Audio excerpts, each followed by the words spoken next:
जैसे मान लो कि आपके पास कोई एक आपका फेवरेट टी शर्ट है जिसमें आप अपने आप को बहुत ही ज्यादा कॉन्फिडेंट फील करते हो, आपको वो अच्छा लगता है, होता है सबके साथ ऐसा। और आपकी वाली जो है वो बोली कि कल आपको मिलने आना है रात में 10 बजे और आपको वही टी शर्ट पहन के आना है जिस टी शर्ट में आप बहुत ज्यादा कॉन्फिडेंट फील करते हैं। अब आप क्या करेंगे? आपने तो उस टी शर्ट को आज पहन के कहीं पे गया था और वो आपका पूरे पसीना से तर है, अब वो महक रहा है। अब आपके पास सॉल्यूशन क्या है कि आप उसको कल फिर से फ्रेश करके जाएंगे। बहुत सारे मित्र कहेंगे कि गुरुजी खरीद लेंगे, भाई मेरे 4 बजे सुबह में तो कोई दुकान नहीं खुलेगा, आपको सुबह सुबह जाना है। तो आप क्या करेंगे? आप कहेंगे सर सिंपल है, उसको धो देंगे और पंखा में डाल देंगे, बस हम आपको यही समझाना चाह रहे हैं। जय हिंद दोस्तों, स्वागत है आप सभी का आपके अपने परिवार द लॉजिकल साइंस में। मैं हूं आलोक सिंह आतिश और आज के इस वीडियो सेशन में हम लोग डिस्कस करने वाले हैं group D 2018 shift wise science question discussion में 25 सितंबर के थर्ड शिफ्ट में पूछे गए क्वेश्चन के दूसरी क्लास की। जी हाँ दोस्तों, इससे पीछे के वीडियो सेशन में हम लोगों ने 25 सितंबर के थर्ड शिफ्ट में जो क्वेश्चन पूछे गए थे उसका पहला क्लास देखा था, जहां पे हम लोगों ने महत्वपूर्ण 13 क्वेश्चन को डिस्कस करा था। दोस्तों आज के इस वीडियो सेशन में हम लोग बचे हुए 12 क्वेश्चन को डिस्कस करेंगे। साथ ही आपकी जानकारी के लिए बताना चाहूंगा कि आज के इस सेशन का जो भी क्वेश्चन है उसका पीडीएफ आपको कहाँ मिलेगा, ये हमारे टेलीग्राम ग्रुप से मिल जाएगा, जिसका लिंक मैंने नीचे डिस्क्रिप्शन में डाल दिया है, आप वहां से जाकर के ले सकते हैं। बहरहाल आइए अपने सेशन की शुरुआत करते हैं और चलते हैं पहले क्वेश्चन की तरफ। आपका जो पहला क्वेश्चन है आज के इस सेशन का, क्वेश्चन नंबर 14, क्या पूछा जा रहा है आपसे पूछा जा रहा है कि निम्नलिखित में से किस तत्व में 3 संयोजी इलेक्ट्रॉन होते हैं। ऑप्शन दिया हुआ है एल्युमिनियम, दूसरा ऑप्शन है सिल्वर, तीसरा ऑप्शन है गोल्ड, चौथा ऑप्शन है कैल्शियम। आपसे क्वेश्चन करा जा रहा है कि आपके इन चारों ऑप्शन में से कौन से तत्व के पास 3 संयोजी इलेक्ट्रॉन है। मेरे मित्र आप सभी कहेंगे गुरुजी पहले ये बताओ कि संयोजी इलेक्ट्रॉन क्या होता है। तो आप सभी ध्यान में रखेंगे कि संयोजी इलेक्ट्रॉन को हम लोग इंग्लिश में वैलेंस इलेक्ट्रॉन कहते हैं। क्या कहते हैं? वैलेंस इलेक्ट्रॉन कहते हैं। ध्यान में रखिएगा, यहाँ पे E4 क्या है? इलेक्ट्रॉन है। आप कहेंगे सर ये होता क्या है? मेरे मित्र आप सभी ध्यान में रखेंगे कि परमाणु के बाह्यतम कक्षा में उपस्थित इलेक्ट्रॉन, परमाणु के बाह्यतम कक्षा में उपस्थित इलेक्ट्रॉन, बाह्यतम कक्षा में उपस्थित इलेक्ट्रॉन की संख्या संयोजी इलेक्ट्रॉन कहलाता है। संयोजी इलेक्ट्रॉन कहलाता है। कोई भी आपसे पूछे कि वैलेंस इलेक्ट्रॉन या संयोजी इलेक्ट्रॉन क्या होता है, आप क्या कहेंगे कि किसी भी परमाणु के बाह्यतम कक्षा में उपस्थित इलेक्ट्रॉन की संख्या क्या कहलाती है? संयोजी इलेक्ट्रॉन कहलाती है। और आपको यहाँ पे ये ज्ञात करना है कि आपके इन चारों ऑप्शन में से कौन से तत्व के बाह्यतम कक्षा में 3 संयोजी इलेक्ट्रॉन है। मेरे मित्र आप सभी कहेंगे कि गुरुजी आपने पीछे के सेशन में बताया है, क्या बताया है कि जो धातु की संयोजकता होती है, धातु की जो संयोजकता होती है वो किसके बराबर होती है? आप कहते हैं संयोजी इलेक्ट्रॉन के बराबर होती है। किसके बराबर होती है? संयोजी इलेक्ट्रॉन के बराबर होती है। ध्यान में रखिएगा कि संयोजकता और संयोजी इलेक्ट्रॉन दोनों अलग अलग चीज है। संयोजकता का मतलब वैलेंसी होता है और संयोजी का मतलब वैलेंस होता है। संयोजकता क्या होता है? तो किसी भी परमाणु के बाह्यतम कक्षा के द्वारा लॉस या गेन की गई इलेक्ट्रॉन की संख्या होती है। मतलब ये हुआ कि किसी परमाणु के बाह्यतम कक्षा में इतना इलेक्ट्रॉन उपस्थित है, मान लीजिए वो इलेक्ट्रॉन आपका 2 है, 4 है, 3 है, कुछ भी है, तो वो क्या हो जाएगा? संयोजी इलेक्ट्रॉन हो जाएगा। लेकिन किसी परमाणु के बाह्यतम कक्षा के द्वारा जितना इलेक्ट्रॉन को त्याग किया जाएगा या जितना इलेक्ट्रॉन को ग्रहण किया जाएगा वो क्या कहलाएगा? संयोजकता कहलाएगा। और मैंने आपको पीछे के सेशन में बताया है कि किसी भी धातु की जो संयोजकता होती है, वैलेंसी होती है, वो किसके बराबर होती है? तो गुरुजी संयोजी इलेक्ट्रॉन के बराबर होती है, यानी कि वैलेंस इलेक्ट्रॉन के बराबर होती है। आप सभी कहेंगे कि गुरुजी यहाँ पे जो हम ऑप्शन देख रहे हैं उसमें लगभग सभी क्या है? तो आप कहेंगे कि गुरुजी लगभग नहीं, सभी के सभी जो है वो मेटल है, यानी कि धातु है। और आप सबों को मालूम होगा, क्या मालूम है कि एल्युमिनियम की संयोजकता कितनी होती है? एल्युमिनियम की संयोजकता कितनी होती है? आप सभी कहेंगे कि गुरुजी एल्युमिनियम की संयोजकता जो है वो 3 होती है। कितनी होती है? 3 होती है। एल्युमिनियम क्या है? धातु है। और अभी जस्ट मैंने आपको क्या बताया कि धातु की जो संयोजकता होती है वो संयोजी इलेक्ट्रॉन के बराबर होती है। तो अगर आप ये कह रहे हैं कि एल्युमिनियम की संयोजकता 3 है तो जाहिर सी बात है कि एल्युमिनियम में संयोजी इलेक्ट्रॉन कितना होगा? आप कहेंगे गुरुजी 3 ही होगा। तो क्या हम यहाँ पे ये कह सकते हैं? इसीलिए एल्युमिनियम की संयोजी इलेक्ट्रॉन, एल्युमिनियम की संयोजी इलेक्ट्रॉन इक्वल टू 3। आप कहेंगे सर बिल्कुल कह सकते हैं। तो आप बताओ कि आपके इस क्वेश्चन का सही आंसर क्या होगा। आप सभी कहेंगे सर अब तो आसानी से हम कह सकते हैं कि हमसे क्वेश्चन करा जा रहा है कि निम्नलिखित में से किस तत्व में 3 संयोजी इलेक्ट्रॉन होते हैं, और आपने बताया कि एल्युमिनियम की संयोजकता 3 होती है और धातु की संयोजकता संयोजी इलेक्ट्रॉन के बराबर होती है। क्योंकि एल्युमिनियम हमारा क्या है, धातु है, दैट्स व्हाई हम कह सकते हैं कि इसमें संयोजी इलेक्ट्रॉन भी कितना होगा, 3 ही होगा। आप बताओ कि पूरे ऑप्शन को चेक करने की जरूरत है। आप कहेंगे बिल्कुल नहीं। तो सही आंसर क्या हो जाएगा, आप सभी कहेंगे sir option number A is the right answer of this question. उम्मीद करते हैं समझ पाए होंगे। चलते हैं अगले क्वेश्चन की तरफ। आपका जो अगला क्वेश्चन है, क्वेश्चन नंबर 15, क्या पूछा जा रहा है आपसे? आपसे पूछा जा रहा है कि मुक्त रूप से गिर रही किसी वस्तु की गति, उदाहरण है, ऑप्शन दिया हुआ है आयताकार गति, दूसरा ऑप्शन है असमान त्वरित गति, तीसरा ऑप्शन है समान त्वरित गति और चौथा ऑप्शन है वृत्तीय गति। क्वेश्चन करा जा रहा है कि अगर कोई वस्तु मुक्त रूप से गिर रही है तो उसका जो गति होगा वो किसका उदाहरण होगा। आप कहेंगे सर पहले ये बताओ कि मुक्त रूप से गिरने का मतलब क्या होता है। बहुत सारे मित्र इसी चीज को नहीं समझ पाते हैं कि मुक्त रूप से गिरना होता क्या है। मेरे मित्र आप सभी ध्यान में रखेंगे, इसी को हम लोग इंग्लिश में क्या कहते हैं, इसी को हम लोग इंग्लिश में फ्री फॉल कहते हैं। क्या कहते हैं, फ्री फॉल कहते हैं। आप कहेंगे ये होता क्या है, तो भाई मेरे आप सभी ध्यान में रखना कि जब किसी भी वस्तु को ऊपर से नीचे गिराया जाता है, जब किसी भी वस्तु को ऊपर से नीचे गिराया जाता है और उस वस्तु पे गुरुत्वाकर्षण बल के अलावे और कोई बल कार्य नहीं कर रहा होता है, तब जो वस्तु का गिरना होता है वो क्या कहलाता है, मुक्त रूप से गिरना कहलाता है। तो कोई भी आपसे पूछे कि फ्री फॉल का मतलब क्या होता है, मुक्त रूप से गिरने का मतलब क्या होता है, तो आप क्या कहेंगे कि जब किसी वस्तु को ऊपर से नीचे गिराया जाता है और वस्तु के ऊपर गुरुत्वाकर्षण बल के अलावे और कोई बल कार्य नहीं कर रहा होता है, तब उस वस्तु का जो गिरना है वो क्या कहलाता है, मुक्त रूप से गिरना कहलाता है। अब सवाल यहाँ पे ये है कि अगर कोई वस्तु मुक्त रूप से गिर रही है तो उसका जो गिरने का गति है वो किसका उदाहरण होगा। तो जरा सा आप हमको ये बताओ कि कोई भी वस्तु जो ऊपर से गिरती है वो किस त्वरण से गिरती है। तो आप कहेंगे सर पृथ्वी हर एक वस्तु को अपनी ओर 9.8 मीटर पर सेकंड स्क्वायर के त्वरण से क्या करती है, खींचती है। मतलब साफ है कि कोई भी वस्तु किसी भी ऊंचाई से गिर रही होगी तो उसका त्वरण हम लोग कितना लेंगे। आप कहेंगे सर 9.8 मीटर पर सेकंड स्क्वायर लेंगे। मतलब हम लोग क्या कह सकते हैं कि कोई वस्तु अगर मुक्त रूप से गिर रही है तो वो समान त्वरित गति का उदाहरण है। आप कहेंगे बिल्कुल सर। तो आपसे क्वेश्चन क्या करा जा रहा है, क्वेश्चन करा जा रहा है कि मुक्त रूप से गिर रही किसी वस्तु की गति उदाहरण है, आप क्या कहिएगा, समान त्वरित गति का उदाहरण है। और इसीलिए हमारे इस क्वेश्चन का सही आंसर क्या हो जाएगा, ऑप्शन नंबर सी हो जाएगा। तो हमेशा ध्यान में रखना है कि मुक्त रूप से गिरने का मतलब हुआ वस्तु पे गुरुत्वाकर्षण बल के अलावे और कोई बल कार्य नहीं करेगा, और कोई भी वस्तु अगर मुक्त रूप से गिरेगा तो 9.8 मीटर पर सेकंड स्क्वायर के त्वरण से ही गिरेगा, और इसीलिए हम लोग क्या कहेंगे, ये समान त्वरित गति का उदाहरण होगा। उम्मीद करते हैं समझ पाए होंगे। चलते हैं अगले क्वेश्चन की तरफ। आपका जो अगला क्वेश्चन है, क्वेश्चन नंबर 16, क्या पूछा जा रहा है आपसे? आपसे पूछा जा रहा है कि धारा प्रवाहित करने के लिए उपयोग किया जाने वाला तरल को कहा जाता है। ऑप्शन दिया हुआ है निलंबन, दूसरा ऑप्शन है गैर इलेक्ट्रोलाइट, तीसरा ऑप्शन है पाइसन और चौथा ऑप्शन है इलेक्ट्रोलाइट। क्या होगा इसका आंसर? आपसे क्वेश्चन करा जा रहा है कि जिस किसी भी लिक्विड से इलेक्ट्रिसिटी प्रवाहित हो जाती है उस लिक्विड को क्या बोला जाता है। आप सभी कहेंगे गुरुजी इलेक्ट्रोलाइट बोला जाता है। क्या बोला जाता है? इलेक्ट्रोलाइट बोला जाता है। जिसको ना मालूम हो वो यहाँ पे लिख लेंगे कि इलेक्ट्रोलाइट जो है वो तरल होता है, यानी कि वो लिक्विड होता है। इलेक्ट्रोलाइट वो तरल या लिक्विड होता है जिससे विद्युत धारा प्रवाहित होती है। जिससे, यहां पे जिसे लिख दिए हैं, थोड़ा सा सुधार देंगे, जिससे विद्युत धारा प्रवाहित होती है, विद्युत धारा प्रवाहित होती है। और मेरे मित्र आप सभी ध्यान में रखेंगे, क्या ध्यान में रखेंगे कि जो आपका इलेक्ट्रोलाइट है ये बेसिकली क्या होता है, ये बेसिकली लवणीय विलयन होते हैं, यानी कि सॉल्ट सॉल्यूशन होता है साधारण रूप में हम लोग कहते हैं, लेकिन ये एसिडिक सॉल्यूशन भी हो सकता है और बेसिक सॉल्यूशन भी हो सकता है। आप कहेंगे क्यों? तो मेरे मित्र आप सभी ध्यान में रखेंगे कि आपका एसिड हो या फिर बेस हो या फिर क्या हो, सॉल्ट हो, इन सभी में क्या होता है, तो आप कहते हैं आयन होता है। और कोई भी लिक्विड जिसमें आयन प्रेजेंट होगा वो क्या करेगा, विद्युत धारा को प्रवाहित करेगा।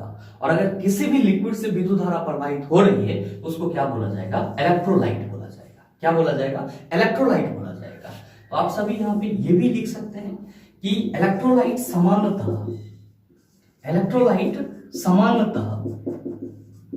सामान्यतः सॉल्ट सॉल्यूशन होते हैं। क्या होते हैं? सॉल्ट सॉल्यूशन होते हैं। आप ये भी चीज ध्यान में रखेंगे, आपके लिए ये इंपॉर्टेंट है मेरे मित्र, ध्यान में रखेंगे। ये जो आपका इलेक्ट्रोलाइट है, इसका बेसिकली यूज हम लोग कहाँ पे करते हैं? तो सर जब हम लोगों को किसी भी चीज को इलेक्ट्रोप्लेटिंग वगैरह करना होता है, कोई अदर मटेरियल है उसको हमको इलेक्ट्रोप्लेटिंग करना होता है, तो वहां पे हम लोग क्या करते हैं? इलेक्ट्रोलाइट का यूज करते हैं। और आप सभी ध्यान में रखेंगे कि किसी भी वस्तु को जंग से अस्थायी रूप से बचाने के लिए हम लोग क्या करते हैं? इलेक्ट्रोप्लेटिंग करते हैं। तो बेसिकली इसका यूज कहां पे होता है? तो गुरुजी इलेक्ट्रोप्लेटिंग में होता है, और भी बहुत सारी जगह पे इसका यूज होता है। धातुओं के उसके अयस्कों से निकालने में भी किया जाता है। तो वो अलग अलग इलेक्ट्रोलाइट होते हैं, जिसका अपने यूज के हिसाब से क्या किया जाता है? इलेक्ट्रोलाइट को चूज किया जाता है। बस आपको इतना सिंपल तरीके में ध्यान में रखना है कि कोई भी लिक्विड जिससे विद्युत धारा प्रवाहित होगी, उसका नेचर या तो एसिडिक होगा, या फिर बेसिक होगा, या फिर सॉल्ट होगा, या साल्टी कह सकते हैं। क्यों होगा? क्योंकि इन सभी में क्या होते हैं? आयन मौजूद होते हैं। और कोई भी वैसा लिक्विड जिसमें आयन मौजूद नहीं है, उससे इलेक्ट्रिसिटी प्रवाहित नहीं हो सकती है। और अगर जिसमें आयन मौजूद है, इलेक्ट्रिसिटी प्रवाहित होगी, तो उसको क्या बोला जाएगा? इलेक्ट्रोलाइट बोला जाएगा। जिससे प्रवाहित नहीं हो रही है उसको गैर इलेक्ट्रोलाइट बोला जाएगा, या फिर नॉन इलेक्ट्रोलाइट बोला जाएगा। और साथ ही ये होते क्या है सामान्यतः? तो आप कहेंगे कि सामान्यतः ये सॉल्ट सॉल्यूशन होते हैं। इसका यूज कहां पे होता है? तो इलेक्ट्रोप्लेटिंग करने में, जो क्या है? तो जंग से बचाने का किसी भी वस्तु के लिए अस्थायी तरीका है, या फिर हम लोग कह सकते हैं कि धातुओं को उसके अयस्क निकालने के लिए उपयोगी इलेक्ट्रोलाइट का यूज किया जाता है। तो आपसे जो क्वेश्चन करा जा रहा है कि धारा प्रवाहित करने के लिए उपयोग किए जाने वाला तरल को कहा जाता है, आप कहेंगे सर इलेक्ट्रोलाइट कहा जाता है, और इसीलिए हमारे इस क्वेश्चन का सही आंसर ऑप्शन नंबर डी हो जाएगा। आप कहेंगे कि सर हमारे ऑप्शन में निलंबन भी दिया हुआ है। तो मेरे मित्र आप सभी ध्यान में रखेंगे कि निलंबन को हम लोग इंग्लिश में क्या कहते हैं? इसी को हम लोग इंग्लिश में सस्पेंशन कहते हैं। क्या कहते हैं? सस्पेंशन कहते हैं। अच्छा ध्यान में रखिएगा कि जो आप बरसात वाले समय में कीचड़ वाला पानी देखते हैं, बरसात वाले समय में जो कीचड़ वाला पानी देखते हैं, वो किसका उदाहरण है? तो सर निलंबन का उदाहरण है, यानी कि सस्पेंशन का उदाहरण है। और साथ ही ध्यान में रखेंगे कि एयर में जो धुआं होता है, एयर में यानी कि हवा में जो धुआं है, ये भी किसका उदाहरण होता है? तो सर निलंबन का उदाहरण होता है। और सबसे इंपॉर्टेंट चीज आप सभी ध्यान में रखेंगे कि निलंबन के कणों का जो साइज होता है, निलंबन के कणों का जो साइज होता है वो कितना होता है? 10⁻⁻5 सेंटीमीटर होता है। ये आपके लिए इंपॉर्टेंट है क्योंकि आपके एग्जाम में पूछा जाता है। तो कोई भी पूछे निलंबन क्या है, आप कहेंगे कि जो कीचड़ वाला पानी है या फिर एयर में जो धुआं होता है, ये सब के सब निलंबन के उदाहरण है। और इसके कणों का साइज कितना होता है? तो 10⁻⁻5 सेंटीमीटर होता है। आप कहेंगे सर ऑप्शन में तो पाइसन भी दिया हुआ है। एक्चुअली पाइसन नहीं होता है, इसको यहाँ पे क्या लिखना चाहिए? पाइसीकरण, जिसको हम लोग इमल्सिफिकेशन कहते हैं। और ध्यान में रखेंगे कि दूसरा क्या होता है? तो दूसरा होता है इमल्सन, जिसको हम लोग क्या कहते हैं? पायस कहते हैं। और ध्यान दीजिएगा कि ये जो आपका पायस है, जिसको आप इंग्लिश में इमल्सन बोलते हैं, ये बेसिकली क्या होते हैं? ये एक प्रकार का कोलाइड सॉल्यूशन होता है, यानी कि ये आपका कोलाइडी विलियन होता है। जो आपका इमल्सन होता है ये क्या है? कि एक प्रकार का कोलाइडी सॉल्यूशन होता है, यानी कि कोलाइडी विलियन होता है। किस प्रकार का कोलाइडी विलियन होता है? आप सभी ध्यान में रखेंगे कि ये आपका वैसा कोलाइडी सॉल्यूशन है जो किससे बनता है? तो दो इमिसिबल लिक्विड से बनता है। किससे बनता है? दो इमिसिबल लिक्विड से। बहुत सारे मित्रों के मन में चल रहा होगा कि गुरुजी ये इमिसिबल का मतलब क्या होता है? तो मेरे मित्र ध्यान में रखेंगे, इमिसिबल का मतलब होता है न मिलने वाला। मिसिबल का मतलब क्या होता है? मिलने वाला। तो दो वैसा लिक्विड जो आपस में एक दूसरे के साथ नहीं मिल सकते हैं, उसका जो विलयन होता है वो क्या कहलाता है? सर पायस कहलाता है, यानी कि इमल्सन कहलाता है। आपके मन में खट से आ गया होगा कि गुरुजी तब तो पानी और तेल एक दूसरे के साथ नहीं मिल सकता है, तो क्या हम इसको इमल्सन कह सकते हैं? भाई मेरे शौक से कह सकते हैं। क्यों? क्योंकि इसका डेफिनेशन ही होता है। क्या होता है कि पायस जो है वो वैसा कोलाइडी सॉल्यूशन है जिसमें दो इमिसिबल लिक्विड रहता है, यानी कि जिसमें दो न मिलने वाले तरल पदार्थ होते हैं। तो एग्जांपल के तौर पे आप क्या कह सकते हैं कि सर ऑयल एंड वाटर का जो मिक्सचर होता है या सॉल्यूशन होता है वो क्या कहलाएगा? इमल्सन का एग्जांपल कहलाएगा। साथ ही साथ जो आपका मिल्क है वो क्या कहलाएगा? आप कहेंगे सर ये भी पायस के उदाहरण है। तो आप ये छोटा छोटा बात भी अपने माइंड में रखिएगा, आपके एग्जाम के लिए जरूरी है। बहरहाल चलते हैं अगले क्वेश्चन की तरफ। आपका जो अगला क्वेश्चन है, क्वेश्चन नंबर 17, क्या पूछा जा रहा है आपसे? आपसे पूछा जा रहा है कि चूना क्लोरीन के साथ अभिक्रिया करके क्या बनाता है? ऑप्शन दिया हुआ है बेकिंग सोडा, दूसरा ऑप्शन है प्लास्टर ऑफ पेरिस, तीसरा ऑप्शन है बेकिंग पाउडर, चौथा ऑप्शन है ब्लीचिंग पाउडर। आपसे क्वेश्चन करा जा रहा है कि जब चूना क्लोरीन के साथ अभिक्रिया करता है तो आपके इन चारों ऑप्शन में से क्या बनाता है। मेरे मित्र ध्यान में रखेंगे, यहाँ पे हम लोग क्या करेंगे, यहाँ पे हम लोग अभिक्रिया करा करके देख लेंगे कैसे। तो आपके क्वेश्चन में कहा गया है कि चूना क्लोरीन के साथ अभिक्रिया करता है। मेरे मित्र चूना किसके साथ अभिक्रिया कर रहा है, क्लोरीन के साथ अभिक्रिया कर रहा है। बहुत सारे मित्रों के मन में चल रहा होगा कि गुरुजी चूना का फार्मूला क्या होता है, तो भाई मेरे कैल्शियम ऑक्साइड होता है, और क्लोरीन तो सर Cl2 होगा, दोनों रिएक्ट करेगा तो क्या बना लेगा, आप कहेंगे CaOCl2 बना लेगा। क्या बना लेगा, CaOCl2 बना लेगा। और इसी को हम लोग क्या कहते हैं, आप कहेंगे कि गुरुजी इसी को हम लोग ब्लीचिंग पाउडर कहते हैं। क्या कहते हैं, ब्लीचिंग पाउडर कहते हैं। मेरे मित्र ध्यान देंगे, यहाँ पे आपने लिखा चूना प्लस क्लोरीन, और आप कह रहे हैं कि गुरुजी ये अभिक्रिया करके CaOCl2 बना लेगा, जिसको हम ब्लीचिंग पाउडर कहते हैं। तो क्या हम यहाँ पे ब्लीचिंग पाउडर लिख सकते हैं? आप कहेंगे सर थोड़ा सा एरो को नीचे कर लीजिए और लिख दीजिए क्या, ब्लीचिंग पाउडर। तो आप सभी क्या कहेंगे कि गुरुजी जब चूना क्लोरीन के साथ अभिक्रिया करेगा तब क्या बना लेगा, ब्लीचिंग पाउडर बना लेगा। तो आपके इस क्वेश्चन का सही आंसर क्या हो जाएगा, आप कहेंगे सर जी ब्लीचिंग पाउडर जो है वो हमारे चौथे ऑप्शन में दिया हुआ है, तो सही ऑप्शन जो है वो ऑप्शन नंबर डी हो जाएगा। मेरे मित्र ध्यान में रखिएगा कि ब्लीचिंग पाउडर का बेसिकली हम लोग यूज कहाँ पे करते हैं, तो कीटाणुनाशक के रूप में करते हैं। और अगर आपसे कोई ये पूछते कि ब्लीचिंग पाउडर का रासायनिक नाम क्या होता है, तो आप सभी क्या कहेंगे, कैल्शियम हाइपोक्लोराइड। क्या कहेंगे, कैल्शियम हाइपोक्लोराइड। तो आपके एग्जाम में कभी कभी ये क्वेश्चन भी पूछ लिया जाता है कि निम्नलिखित में से कैल्शियम हाइपोक्लोराइड का फॉर्मूला है, तो आप क्या कहेंगे, CaOCl2। इसी को क्या बोला जाता है, ब्लीचिंग पाउडर बोला जाता है। आप कहेंगे चलो सर ये तो क्लियर हो गया, लेकिन ये बताओ कि हमारे पहले ऑप्शन में जो बेकिंग सोडा दिया हुआ है इसका फार्मूला क्या होता है। भाई मेरे कहने की कोई जरूरत नहीं है, आप सबों को मालूम होगा कि बेकिंग सोडा का फार्मूला जो है वो NaHCO3 होता है। क्या होता है, NaHCO3 होता है। आप कहेंगे कि गुरुजी हमारे ऑप्शन में तो प्लास्टर ऑफ पेरिस भी दिया हुआ है, तो मेरे मित्र ध्यान में रखेंगे, इसी को हम लोग शॉर्ट फॉर्म में POP बोलते हैं। P for plaster, O for of और P फॉर पेरिस। और POP का फुल फॉर्म क्या होता है, तो आप कहेंगे प्लास्टर ऑफ पेरिस। फॉर्मूला क्या होता है, तो आप कहेगा CaSO4 हाफ H2O। क्या कहेंगे, CaSO4 हाफ H2O, जिसको क्या बोला जाता है, कैल्शियम सल्फेट हेमीहाइड्रेट बोला जाता है। क्या बोला जाता है, कैल्शियम सल्फेट हेमीहाइड्रेट बोला जाता है। आप कहेंगे कि गुरुजी हमारे ऑप्शन में तो बेकिंग पाउडर भी दिया हुआ है, तो क्या इसका भी कोई अलग फॉर्मूला होता है? बिल्कुल होता है सर, और हमेशा आपको बेकिंग सोडा और बेकिंग पाउडर में डिफरेंसेस याद रखने हैं, क्योंकि इसको फरछा करके भी क्वेश्चन आपके एग्जाम में दे दिया जाता है। जब बेकिंग सोडा बोलेगा तो सीधे हम सोडियम बाइकार्बोनेट के सूत्र पर टिक करेंगे, लेकिन जब बेकिंग पाउडर बोला जाएगा, जब बेकिंग पाउडर बोला जाएगा तब आप क्या कहेंगे, तब आप कहेंगे कि गुरुजी बेकिंग पाउडर जो है वो बेकिंग सोडा यानी कि NaHCO3 और साथ ही साथ टार्टरिक एसिड का मिश्रण होता है, टार्टरिक अम्ल का मिश्रण होता है। तो आप ये दोनों चीज अपने माइंड में हमेशा रखेंगे।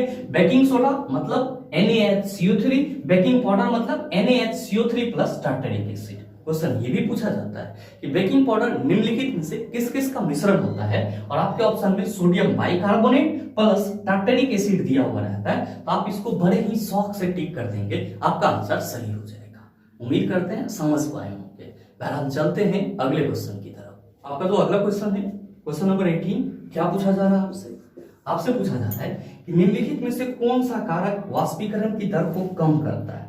ऑप्शन दिया हुआ है तापमान में वृद्धि, दूसरा ऑप्शन है नमी, तीसरा ऑप्शन है सतह क्षेत्र में वृद्धि, चौथा ऑप्शन है हवा की गति में वृद्धि। क्या होगा इसका आंसर? आपसे क्वेश्चन करा जा रहा है कि आपके इन चारों ऑप्शन में से कौन सा ऐसा फैक्टर है जो वाष्पीकरण की दर को कम कर देता है। आप कहेंगे गुरुजी पहले ये बताओ कि वाष्पीकरण क्या होता है। तो मेरे मित्र आप सभी ध्यान में रखेंगे कि वाष्पीकरण को हम लोग इंग्लिश में क्या कहते हैं, इसी को हम लोग इंग्लिश में इवोपरेशन कहते हैं। क्या कहते हैं, इवोपरेशन कहते हैं।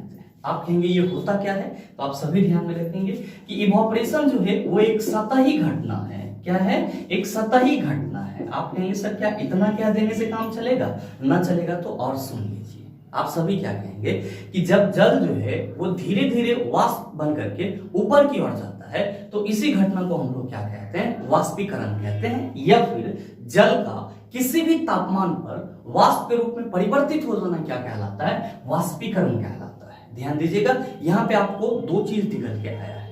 पहला चीज मैंने आपको बताया कि जल का धीरे धीरे वाष्प बन करके उड़ना वाष्पीकरण कहलाता है। आपने क्या बोला, वाष्पीकरण एक सतही घटना है। आप ये भी कह सकते हैं कि सर इसमें तो धीरे धीरे जल वाष्प बन करके उड़ता है। तो वाष्पीकरण क्या है, एक धीमा प्रक्रिया है। वाष्पीकरण क्या है, एक धीमा प्रक्रिया है। और फिर मैंने क्या बोला कि जल का किसी भी तापमान वाष्प के रूप में परिवर्तित हो जाना वाष्पीकरण कहलाता है। तो मतलब साफ है कि वाष्पीकरण जो है वो कहां पे हो सकता है, किस तापमान पे हो सकता है। तो आप सभी ध्यान में रखेंगे कि वाष्पीकरण की जो प्रक्रिया है ये सभी तापमान पे संभव है, यानी कि सभी टेम्परेचर पे ये हो सकता है। और आप सभी ध्यान में रखिएगा कि जो वाष्पीकरण की घटना है वो किसका कारण बनता है। तो आप याद रखेंगे कि वाष्पीकरण की जो घटना है वो ठंडक का कारण बनता है। जैसे गर्मी के दिनों में आपके शरीर से बहुत ज्यादा पसीना आता है, लेकिन जैसे ही आप पंखा में जाते हो तो आपको क्या होता है, ठंडक फील होता है। एक्चुअली आपके शरीर में जो पसीना होता है वो पंखा के हवा से वाष्पित होना शुरू हो जाता है और इसी वजह से आपको क्या होती है, ठंडक महसूस होती है। जब आप अपने हाथ पे बर्फ लेते हो तो आपको ठंडक महसूस होती है। क्यों? क्योंकि बर्फ जो है वो आपके बॉडी के टेम्परेचर से क्या होता है, वाष्पित होना शुरू हो जाता है और इसीलिए आपको अपने हाथ पे बर्फ रखने में ठंडक महसूस होती है। गर्मी के दिनों में जो आप मिट्टी के बर्तन में पानी रखते हो तो वो आपका पानी ठंडा रहता है। क्यों? क्योंकि वहां पे सर वाष्पीकरण की घटना होती है, जिस वजह से आपका जो पानी है मिट्टी के बर्तन में वो ठंडा रहता है। आप कहेंगे कि चलो सर वाष्पीकरण को तो हमने अच्छे से समझ लिया, कोई भी पूछेगा कि ये क्या है तो हम लोग आराम शब्दों में कह सकते हैं, आसान शब्दों में कह सकते हैं कि वाष्पीकरण एक ऐसी घटना है जिसमें जल जो है वो सभी तापमान पर या किसी भी टेम्परेचर पर धीरे धीरे वाष्प के रूप में क्या हो जाती है, परिणत हो जाती है, यानी कि बदल जाती है। और क्या है, एक प्रकार की सतही घटना है जो ठंडक का कारण बनती है। अब सवाल ये है कि गुरुजी वाष्पीकरण की घटना को कौन कौन से फैक्टर प्रभावित करते हैं। तो मेरे मित्र आप सभी ध्यान में रखेंगे कि वाष्पीकरण की घटना को मुख्य रूप से 5 फैक्टर क्या करते हैं, प्रभावित करते हैं। कौन कौन सा, तो आप सभी यहाँ पे नोट करके लिख लेंगे। प्रभावित करने वाले कारक, क्या लिखेंगे, प्रभावित करने वाले कारक। अब आप कहेंगे कि गुरुजी ये प्रभावित करने वाले फैक्टर कौन कौन से हैं। तो पहला है द्रव की प्रकृति। पहला कैसा है, द्रव की प्रकृति। और साथ ही दूसरा क्या है, तो दूसरा है आपका सतही क्षेत्रफल। दूसरा क्या है, सतही क्षेत्रफल, जिसको हम लोग क्या कहते हैं, सरफेस एरिया कहते हैं। और तीसरा क्या है आपका, तो तीसरा है ह्यूमिडिटी, जिसको हम लोग क्या कहते हैं, नमी या फिर आर्द्रता कहते हैं। और आपका चौथा क्या होता है, तो चौथा होता है गुरुजी टेम्परेचर, जिसको हम लोग क्या कहते हैं, तापमान कहते हैं। और पांचवा क्या होता है, तो आप सभी ध्यान में रखेंगे कि पांचवा होता है आपका हवा का वेग, जिसको हम लोग इंग्लिश में क्या कहते हैं, विंड वेलोसिटी कहते हैं। क्या कहते हैं, विंड वेलोसिटी कहते हैं। तो कोई भी आपसे पूछे कि जरा सा हमको ये बताओ कि वाष्पीकरण की जो घटना है वो किस किस कारक से प्रभावित होती है। आप कहेंगे 5 कारक से प्रभावित होती है। पहला द्रव की प्रकृति, दूसरा सतही क्षेत्रफल, तीसरा नमी, चौथा तापमान और पांचवा हवा का वेग। आपके मन में चल रहा होगा ये सभी 5 कारक जो हैं वो किस तरह से वाष्पीकरण घटना को प्रभावित करते हैं। तो मेरे मित्र ध्यान देंगे, पहला पॉइंट मैंने लिखा द्रव की प्रकृति, मतलब नेचर ऑफ लिक्विड।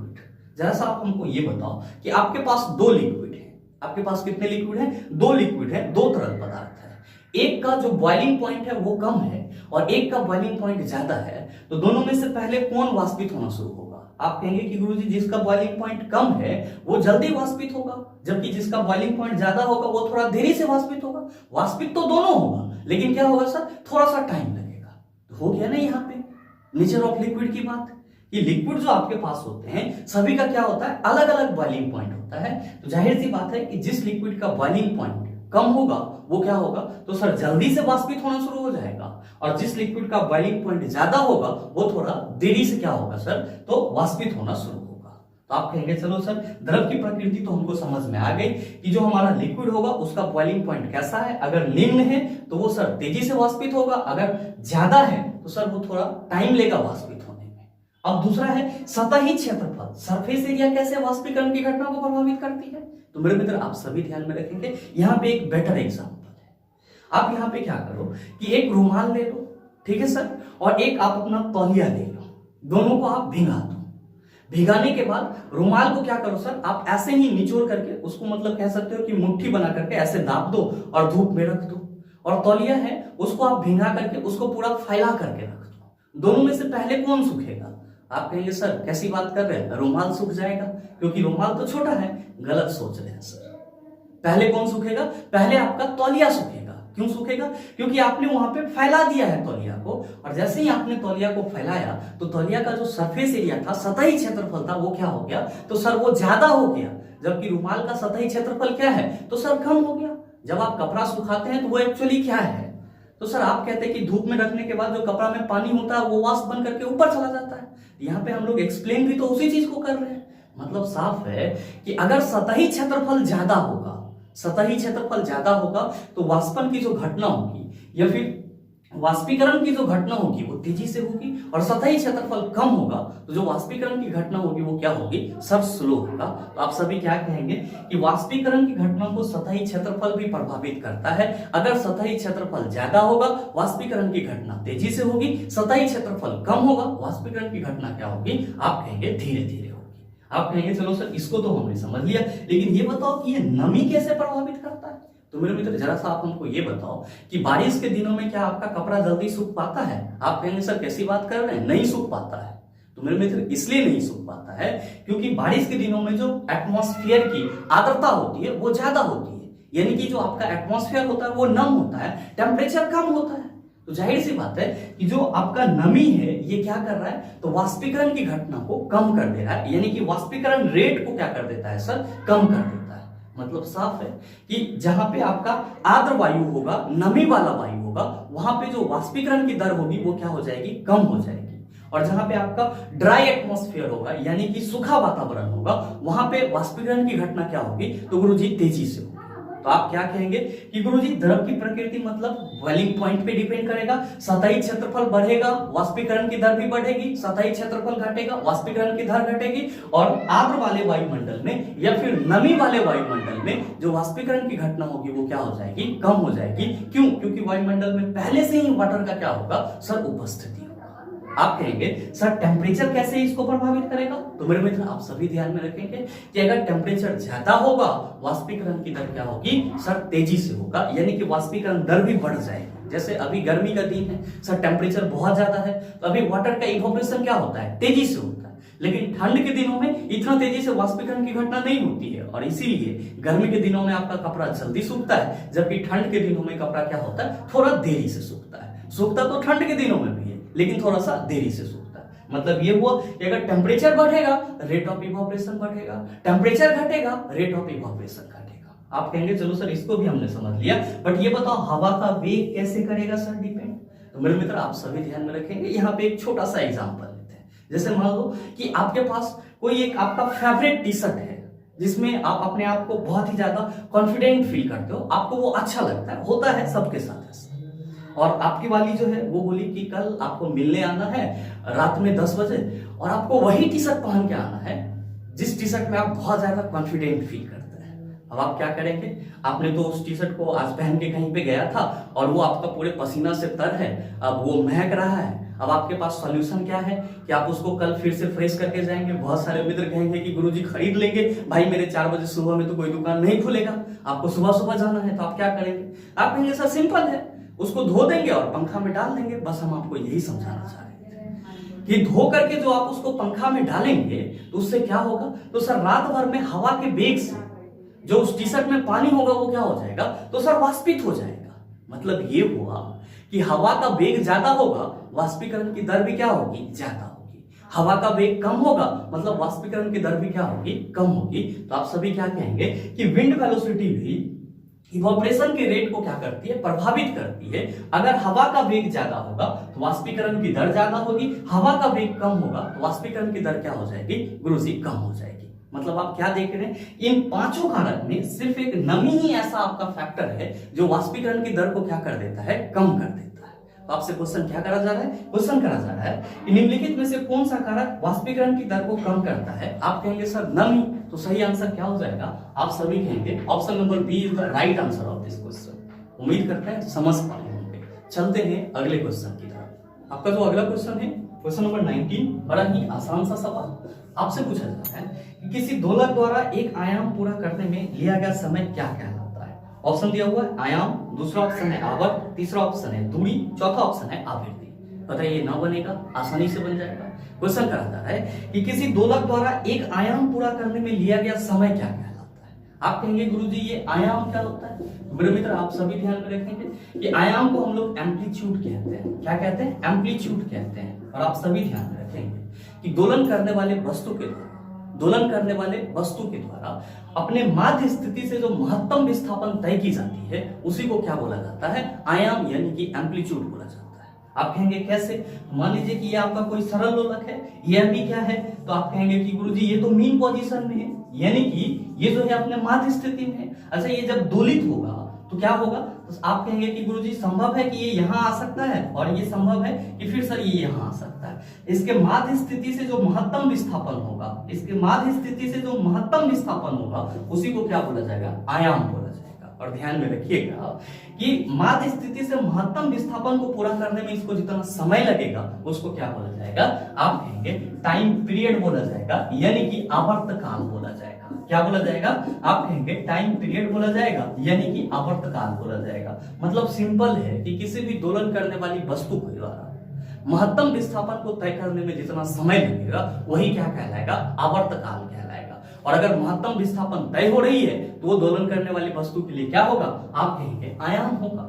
आपसे क्वेश्चन क्या करा जा रहा है? क्वेश्चन करा जा रहा है कि किसी दोलक के द्वारा एक आयाम पूरा करने में लिया गया समय क्या कहलाता है। आप कहेंगे सर जी आवर्त काल कहलाता है, और क्वेश्चन में आवर्त काल नहीं दिया हुआ है, क्वेश्चन में सिर्फ और सिर्फ आवर्त दिया हुआ है। यहाँ पे हमारे लिए आंसर भी क्या हो जाएगा? आवर्त ही हो जाएगा, यानी कि ऑप्शन नंबर बी आपके इस क्वेश्चन का क्या होगा? सही आंसर होगा। आप कहेंगे कि गुरुजी हमारे ऑप्शन में तो दूरी दिया हुआ है, तो दूरी तो आप सभी समझ रहे होंगे, और आपके चौथे ऑप्शन में आवृत्ति दिया हुआ है, जिसको हम लोग क्या कहते हैं इंग्लिश में? तो सर इसको हम लोग इंग्लिश में फ्रीक्वेंसी कहते हैं। आप कहेंगे ये होता क्या है?